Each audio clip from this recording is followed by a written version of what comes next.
is that everything is mental. In fact, now we have quantum physics teaching us that when they try to get an answer to what is matter, they say everything's energy. The quantum physicists are saying it's just, it looks like matter. Some of it seems to be dense, or it seems to be vibrating at a slower rate or whatever, but that's the trick. That it's all, when they went into the tiniest building blocks of matter to find out what was the essence of matter, it was emptiness. There was nothing there.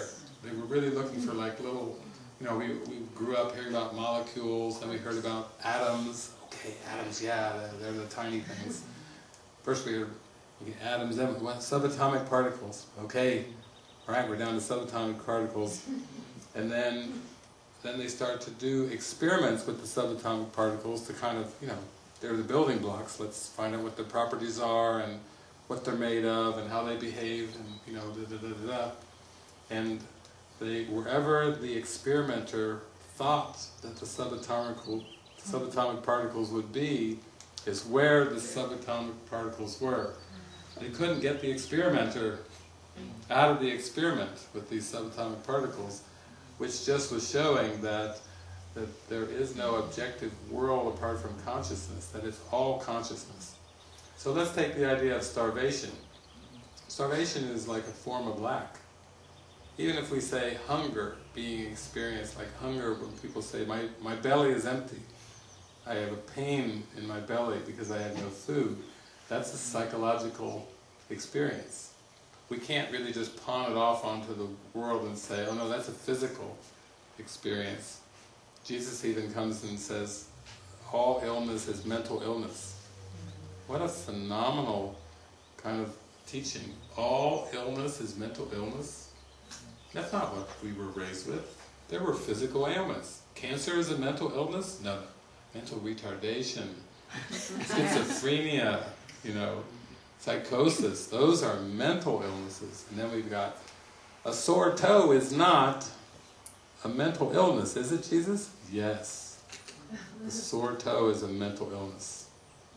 You start to really retrain your mind, and even hunger and thirst, and some of those basic things that Maslow talked about at the bottom of his pyramid, the need for contact, for touch, affection, all those things are mental conditions. Even, I don't know if some of you watched that movie, What the Bleep Do We Know, the quantum physics movie, but J.D. Knight, Ramtha was talking, you've got a 10,000-year-old man telling you that really what you think is happening as an interactive experience outside of you is really going on in your mind. And then even what's going on in your mind, it seems to be reflected in the peptides and the neurotransmitters and what seems to be the brain. Nothing's really going on there, it's just being projected to a body as if there's activity going on in the brain. But everything is mental. So when we talk about the real world is reaching a point where you can just let go of, you were saying like die, in the end, even we have prayers like St. Francis, I want to die in order to be born again or to live again. It's only the ego that seems to die, but the ego never lived. It's simply a recognition of the impossibility of the error, is what the final filter is. It's not like there's a real battle, like in Star Wars or something, where you've got to go and make a hit on the Death Star, and you're driving along, flying along in this little aircraft, and you've got Obi-Wan Kenobi in your mind. Use the Force. I mean, those are great symbols because he can't use the five senses. He's even asked to kind of close your eyes, take your hands off of the instrument panels, off the controls, and use the Force. In other words, become 100% intuitive. But when you perceive anything in the world, starving children in Africa, pollution in the Gulf of Mexico, a war going on in Afghanistan or Iraq, whatever you perceive is a reflection of the belief system that you're holding on to. God didn't create pollution. God didn't create, wars, starvation, and God didn't even create the context in which they seem to occur, the world. That goes back to our Genesis days. In the beginning, God created the heavens and the earth. But just yesterday you said that God created reality. Yes. And reality is spirit. The earth is definitely not spirit. It's just a veil. It's like a veil covering over the light of reality. So when we say that these things that are perceived, weren't created by God, we're also saying that the context of time and space, the Big Bang, wasn't created by God. Nothing that is temporal, nothing that is ephemeral has proceeded forth from the eternal. The eternal comes from the eternal. Don't we all agree, though, there's so much beauty in the cosmos?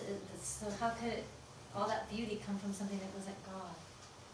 Well, I think we could say that, you've heard the saying, beauty is in the eyes of the beholder.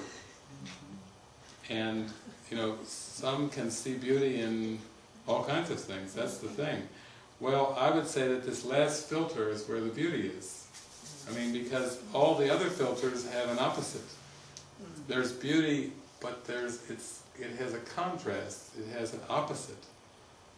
Who would want beauty, I say, if it's held up against or juxtaposed to ugliness? But isn't doubt the shadow side of trust? No, I'd say that doubt is part of the world of opposites. You could say that maybe doubt and a false sense of overconfidence or a false self-esteem and self-worth are the opposites of the world.